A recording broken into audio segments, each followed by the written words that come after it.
Hello नमस्कार। तो कैसे हो आप सभी। स्वागत है आप सबका आपके अपने YouTube channel him study group में।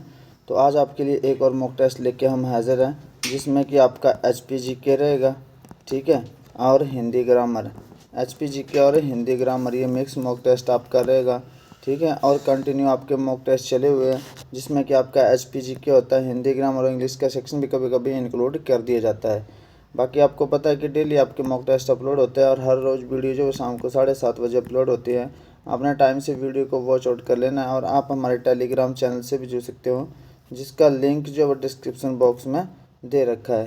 तो चलिए स्टार्ट करते हैं आज का फर्स्ट क्वेश्चन। आज का फर्स्ट क्वेश्चन आपका कि ब्यास गुफा जो वो किस ज़िले में स्थित है। तो ब्यास गुफा जो वो कांगड़ा में है, मंडी में है, कुल्लू में है या बिलासपुर में है। तो ब्यास गुफा जो वो आपकी बिलासपुर डिस्ट्रिक्ट में स्थित है। तो बिलासपुर डिस्ट्रिक्ट में स्थित है आपकी ब्यास गुफा। ये जो ब्यास गुफा है ये बिलासपुर डिस्ट्रिक्ट में स्थित है। इसका राइट आंसर हो जाएगा बिलासपुर। चलते हैं नेक्स्ट क्वेश्चन की ओर। नेक्स्ट क्वेश्चन है कि गुरु का लाहौर किस जिले में स्थित है। तो कांगड़ा में, मंडी में, कुल्लू में या बिलासपुर में। तो गुरु का लाहौर, ठीक है, ये जो गुरु का लाहौर है ये किस जिले में स्थित है। तो ये है आपका बिलासपुर डिस्ट्रिक्ट में। कौन से डिस्ट्रिक्ट में। बिलासपुर डिस्ट्रिक्ट में स्थित है आपका गुरु का लाहौर। चलते हैं नेक्स्ट क्वेश्चन की ओर। नेक्स्ट क्वेश्चन है कि बिलासपुर के रंग महल का निर्माण किसने करवाया था। तो दीपचंद ने कराया था, महानचंद ने, अमरचंद ने, विजयचंद ने।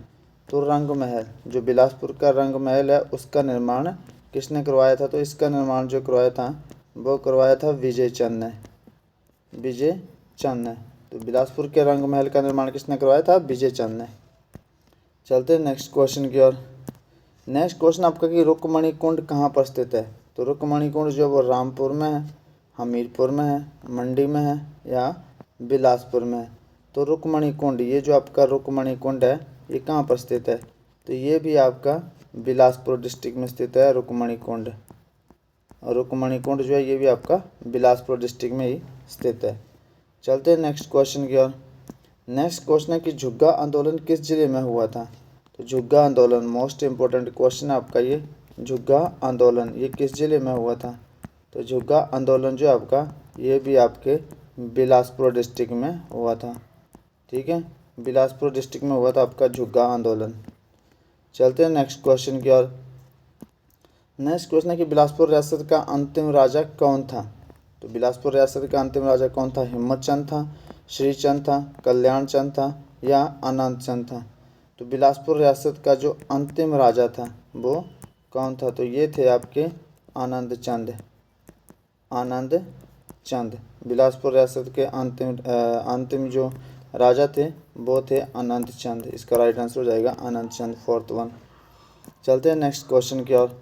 नेक्स्ट क्वेश्चन है बिलासपुर हिमाचल प्रदेश का कौन सा जिला बना था। तो बिलासपुर जो वो हिमाचल प्रदेश का कौन सा जिला बना था। ये दूसरा बना था, पाँचवा बना था, 10वां बना था या 6वां बना था। तो बिलासपुर जो वो हिमाचल प्रदेश का कौन सा जिला बना था। ये बना था आपका 5वां जिला, ठीक है। 5वां जिला बना था हिमाचल प्रदेश का बिलासपुर। चलते हैं नेक्स्ट क्वेश्चन की और। नेक्स्ट क्वेश्चन है कि योगी चरपटनाथ किसके गुरु थे। तो ये राजा बर्मन के थे, मेरू बर्मन के, साहिल बर्मन या गोपाल सिंह के। तो ये जो चरपटनाथ थे ये थे साहिल बर्मन के गुरु। साहिल बर्मन के गुरु थे योगी चरपटनाथ। इन्होंने साहिल बर्मन को 10 पुत्रों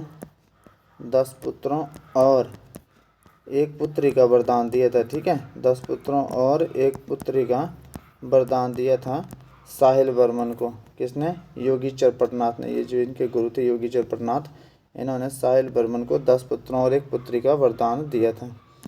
चलते हैं नेक्स्ट क्वेश्चन की ओर। नेक्स्ट क्वेश्चन है बकलोह नामक सैनिक छावनी कहाँ स्थित है। मोस्ट इंपॉर्टेंट क्वेश्चन है ये भी। तो बकलोह नामक जो सैनिक छावनी है, बकलोह सैनिक छावनी, ये कौन से ज़िले में स्थित है। तो ये जो आपकी कांगड़ा में है, मंडी में है, हमीरपुर में है या चंबा में। तो बकलोह नामक सैनिक छावनी जो वो हिमाचल प्रदेश के चंबा डिस्ट्रिक्ट में स्थित है। तो इसका राइट आंसर हो जाएगा चंबा।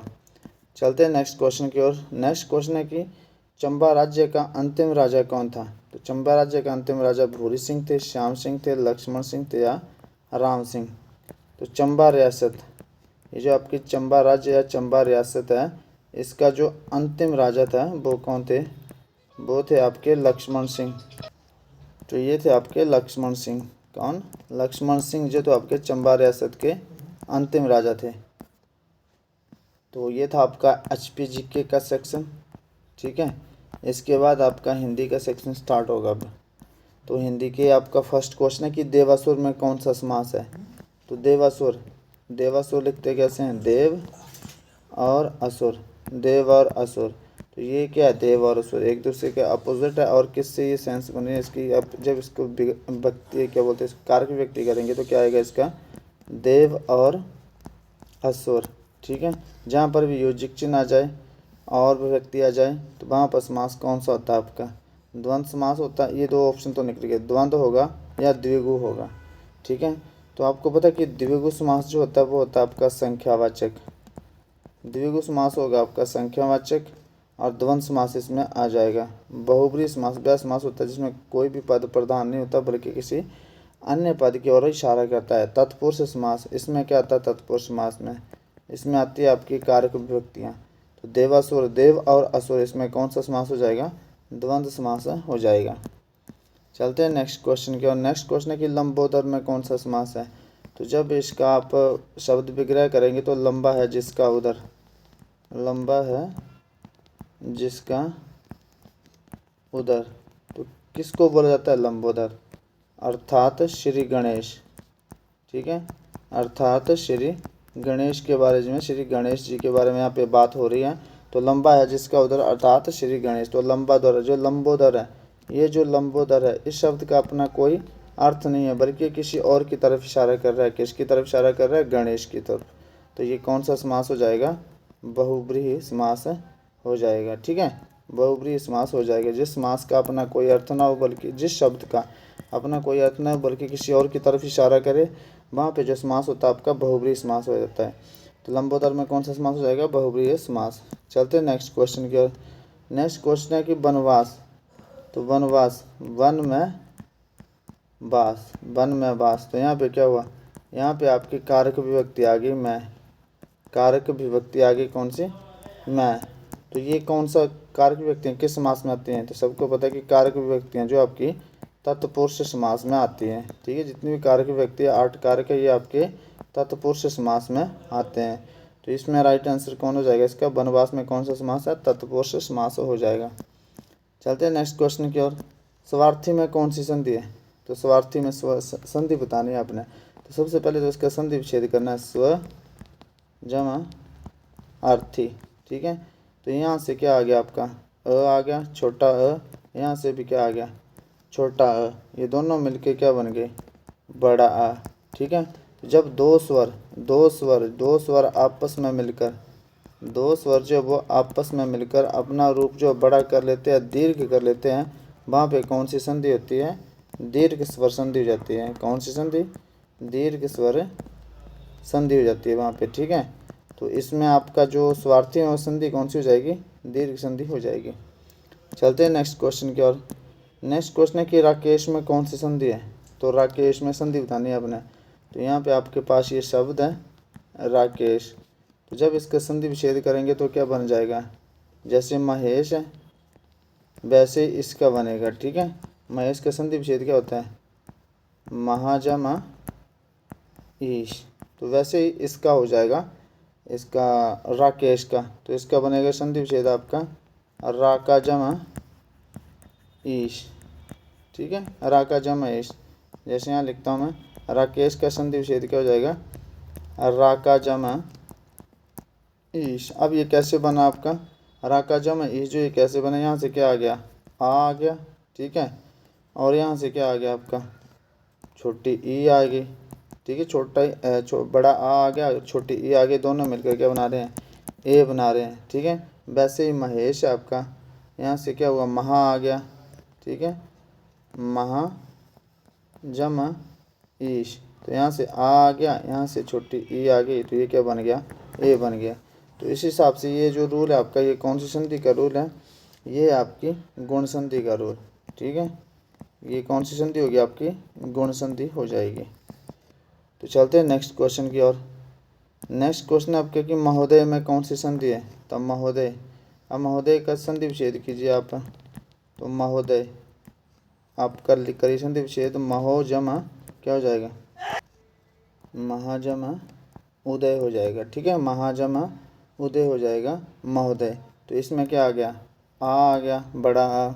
फिर क्या आ गया, इसमें छोटा ओ आ गया। ये दोनों मिलकर क्या बना रहे हैं, ओ बना रहे हैं। तो ये किस संधि का रूल आपका, ये भी आपकी गुण संधि। ठीक है, गुण संधि का रूल है ये भी आपकी। तो इसमें भी महोदय में संधि कौन सी हो जाएगी, आपकी गुण संधि हो जाएगी। चलते हैं नेक्स्ट क्वेश्चन की ओर। नेक्स्ट क्वेश्चन आपका कि जीव के आधार पर स्वर के कितने भेद होते हैं। तो जीव के आधार पर स्वर के भेद, तो जीव के आधार पर जो स्वर के भेद हैं वो कितने भेद है, 3 भेद हैं। ठीक है, 3 भेद। कौन कौन से, एक है आपका अग्र स्वर, एक है आपका मध्य स्वर, और एक है आपका पश्च स्वर। तो 3 भेद हो गया आपके जीव के आधार पर। अग्र स्वर में कौन कौन से आते हैं, छोटी ई और बड़ी ई। बड़ी ई और छोटी ई आपके अग्र स्वर में आएगी, और साथ में ए और ए, ये अग्र स्वर में आएंगे। मध्य स्वर में छोटा अ आ जाएगा, और पश्च स्वर में आपका बड़ा आ जाएगा, छोटा ऊ आ जाएगा, बड़ा ऊ आ जाएगा, ओ आ जाएगा, और आ जाएगा। ये किस में आएंगे, आपके सारे पश्च स्वर में। तो ये थे आपके जीव के आधार पर स्वर के भेद 1, 2 और 3। तो ये था आपका आज का सेशन। आई होप आपको सेशन पसंद आया होगा। मिलते हैं नेक्स्ट सेशन में, तब तक के लिए जय हिंद, जय भारत।